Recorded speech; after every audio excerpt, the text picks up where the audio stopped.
Hello everyone, welcome back to my channel English with Shiva classes.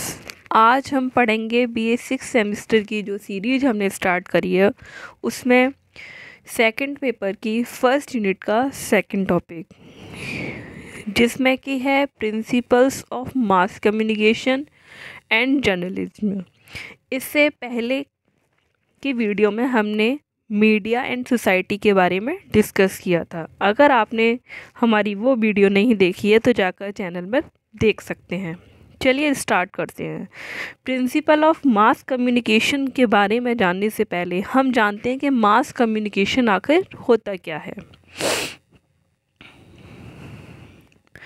Mass communication is a comprehensive process, एक process है जिसमें एक person which a person, group of people और N organisation send ए message, एक message को send किया जाता है और communicate with a large number of people at a time, कि एक ही समय पर हम किसी भी मैसेज को सेंड कर एक बहुत ही बड़े ग्रुप को एक ही बार में सेंड करना या फिर एक ही बार में बहुत सारे लोगों से कम्युनिकेट करना, इट्स कॉल्ड मास कम्युनिकेशन। मतलब एक तरीके से एक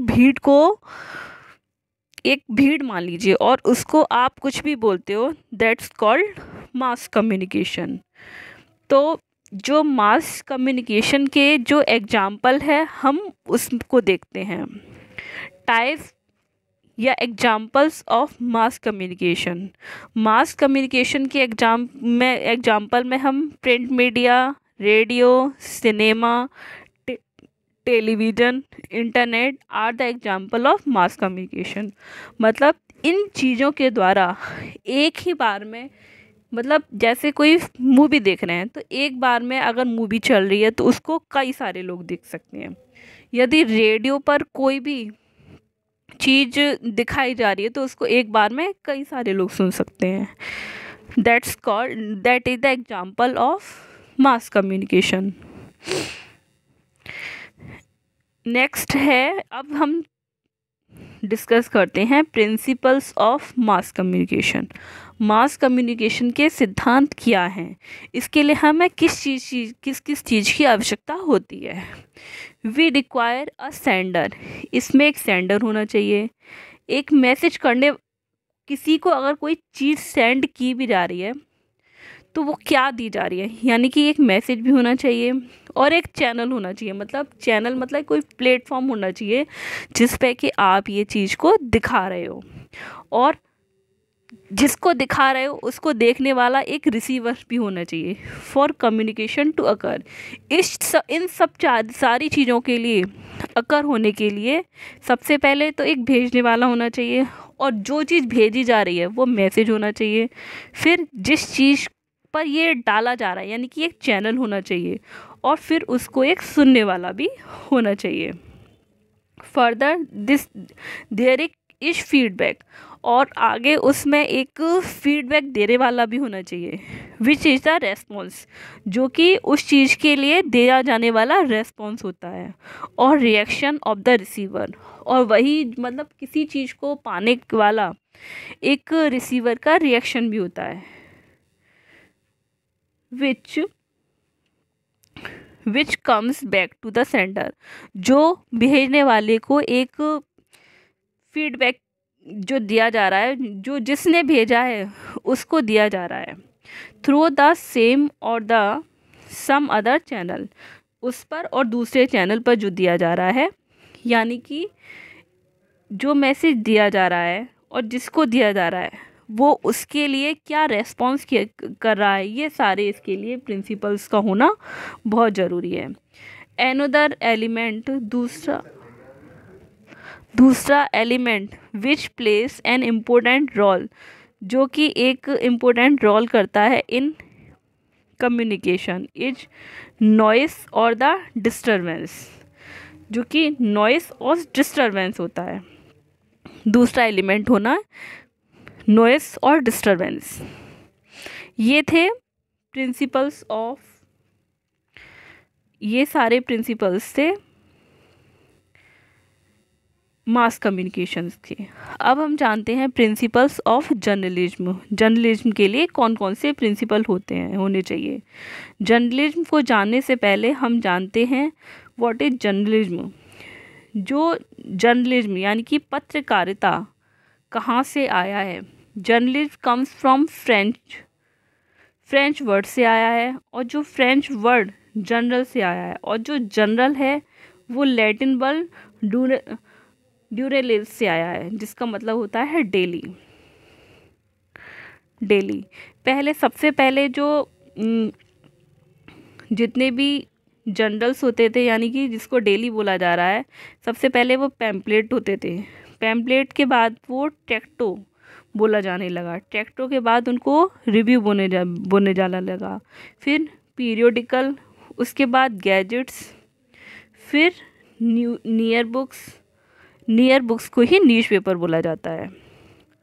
जो एंशियंट टाइम में जो न्यूज राइट्स होते थे उनको मर्क्यूरिट्स बोला जाता था, यानी कि न्यूज़ देने वाला, यानी कि जर्नलिस्ट। बाद में जब ब्रिटिशर्स इंडिया में आए तो वो उनको इन्फॉर्मर बोला जाने लगा। और आज के टाइम में जो न्यूज़ देने वाले होते हैं उनको जर्नलिस्ट या एडिटर्स बोला जाता है, यानी कि किसी भी न्यूज़ को देने वाला उसको जर्नलिज्म बोला जाता है। In today era of communication, आज की बातचीत की एरा में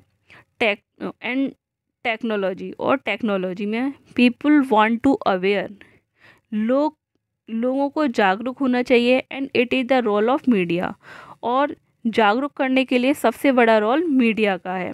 टू स्प्रेड इंफॉर्मेशंस को फैलाना about relevant happening in the world, जो कुछ भी संसार में घटित हो रहा है उसको फैलाने का काम मीडिया का है। और मीडिया में कौन न्यूज़पेपर के द्वारा फैलाया जाता है, रेडियो के द्वारा, टेलीविज़न के द्वारा, और and more recently the internet के द्वारा are various means of spreading informations and journalist. जो इंफॉर्मेशन फैलाया जाता है वो जर्नलिस्ट के द्वारा ही फैलाया जाता है। जो जर्नलिस्ट हैं है very significant role to play in this practice, बहुत ही ज़्यादा इम्पोर्टेंट रोल प्ले कर रहे हैं जर्नलिस्ट इस चीज़ को फैलाने में। Politics, economics, art, culture, history, business, sports, entertain and many other areas are covered by journalist के द्वारा इतने सारे एरिया को कवर किया जा रहा है, और इन सब के बारे में हमें टाइम टू टाइम इतनी इन्फॉर्मेशन दी जा रही है कि जो जर्नलिस्ट हैं उनका इतना इम्पोर्टेंट रोल है आज के टाइम में। बहुत ही ज़्यादा हमें इन सब के बारे में इंफॉर्मेशन दी जा रही है। अब किसी भी जर्नलिज्म के क्या क्या प्रिंसिपल्स होते हैं, अब हम उसके बारे में जानते हैं। सबसे पहले तो जो जर्नलिस्ट है उसको पब्लिक इंटरेस्ट फर्स्ट, उसका जो पब्लिक में जो कुछ भी हैपन हो रहा है उसमें इंटरेस्ट होना चाहिए। Journalist first obligation is to the truth, मतलब उसको सच्चाई के प्रति ईमानदार होना चाहिए। Take care of the feeling of the victim, जो विक्टिम है उसकी भी फीलिंग्स को उसको ध्यान में रखना चाहिए। ऑब्जेक्टिविटी, मतलब उसको एक तरीके से ऑब्जेक्टिव होना चाहिए। नो प्लेगरिज्म, दूसरों की नकल नहीं, मतलब किसी के चीज़ को कॉपी करके अपने उस पर पेस्ट नहीं करना चाहिए। Honesty in presentation of facts, और जितने भी अपने फैक्ट्स हैं उनको प्रेजेंट करने में उसको ऑनेस्टी दिखानी चाहिए। नो प्रोपेगेंडा, किसी भी तरह के प्रोपेगेंडा में नहीं पड़ना चाहिए। Respect privacy and be aware of rumours, और जो प्राइवेसी है उसका रेस्पेक्ट करना चाहिए, और जो र्यूमर्स हैं उसके प्रति हमेशा सचेत रहना चाहिए, मतलब अफवाहों पर ध्यान नहीं देना चाहिए। Misuse of power is not acceptable, और जो उसकी अपनी खुद की पावर है उसका कभी भी मिसयूज नहीं करना चाहिए। Admit your mistake and apologise, और जब भी उसकी कोई गलती हो तो उसको हमेशा स्वीकार कर लेना चाहिए और माफ़ी मांगनी चाहिए। मतलब किसी भी जर्नलिस्ट को अपने इन सारे प्रिंसिपल्स पर ध्यान देना चाहिए। तो आज की हमने वीडियो में principles of mass communication and principles of journalism के बारे में डिस्कस किया है। ये अगर आपको हमारी वीडियो अच्छी लगे तो लाइक कीजिए, शेयर कीजिए एंड सब्सक्राइब कीजिए। Thanks for watching.